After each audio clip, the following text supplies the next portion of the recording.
Hello students, कैसे हैं आप लोग। आशा करता हूं अच्छे होंगे।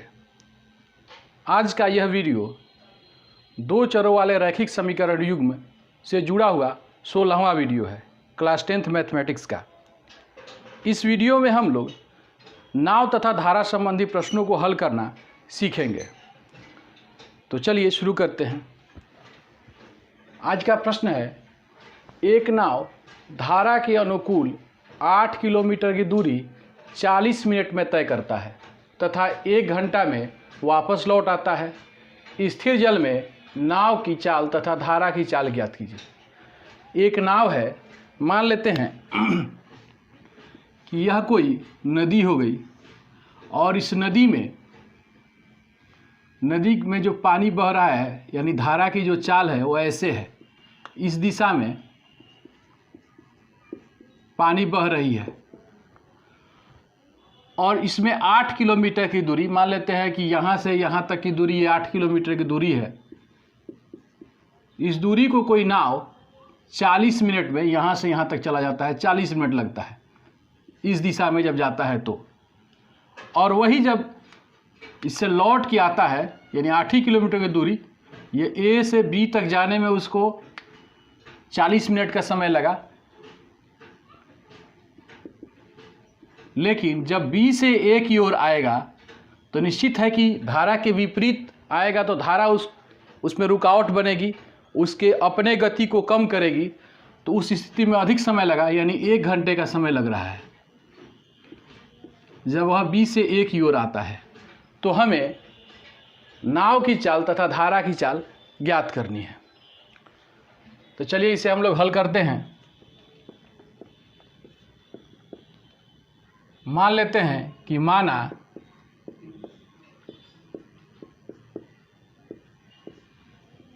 स्थिर जल में नाव की चाल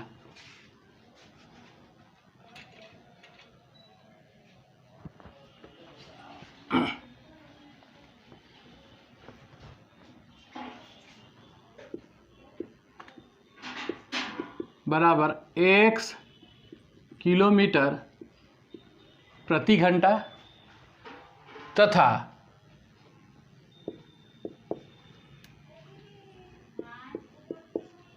धारा की चाल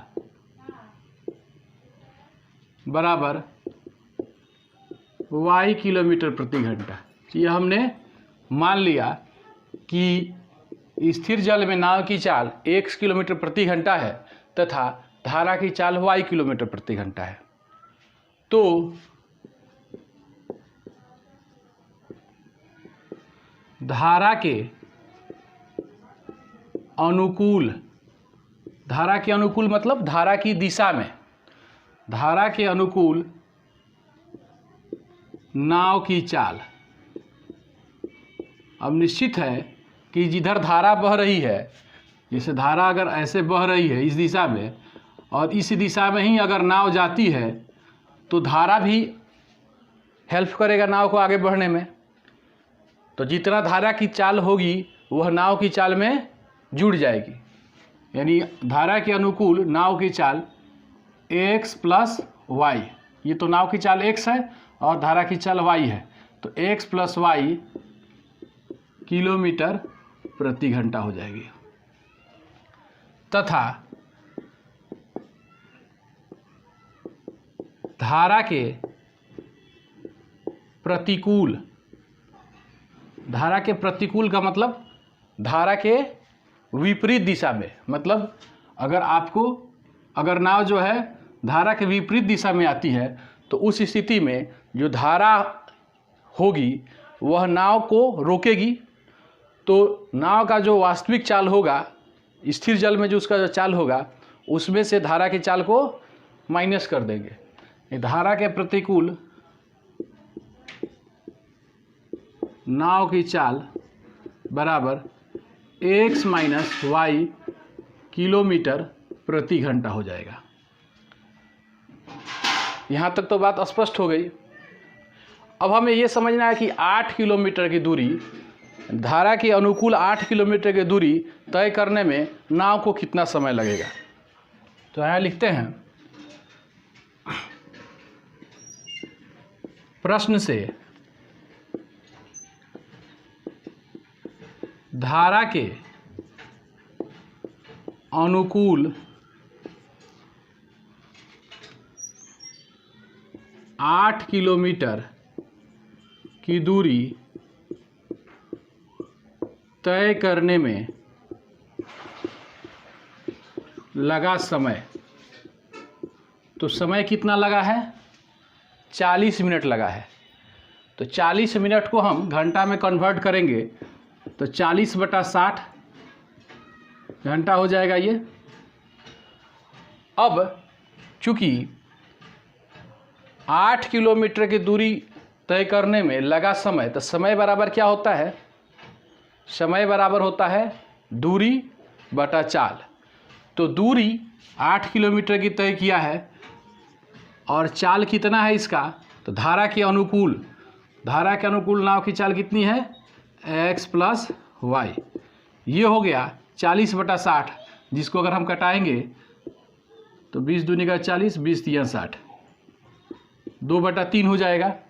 अब इसका हम क्रॉस मल्टीप्लाई अगर करते हैं तो हम पाएंगे कि 2 × x + y = 8 3 जा 24। देयरफॉर x + y बराबर 24/2। 24/2 यानी x + y बराबर 12 हो गया। इसको हम इक्वेशन नंबर 1 मान लेते हैं। अब पुनः प्रश्न से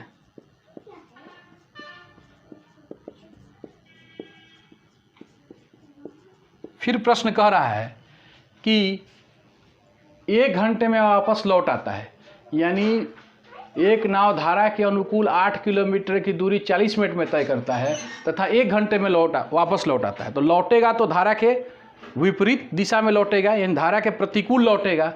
तो हम लिख देंगे यहाँ पर धारा के प्रतिकूल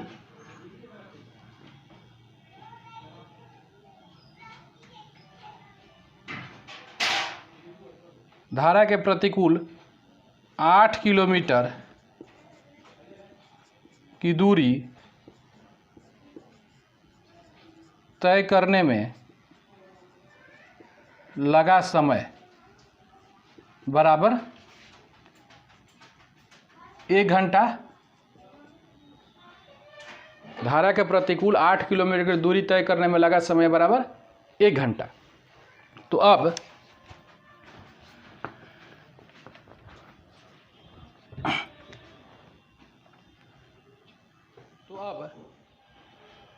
धारा के प्रतिकूल 8 किलोमीटर दूरी तय करने में लगा समय बराबर 1 घंटा है और समय बराबर होता है दूरी बटा चाल।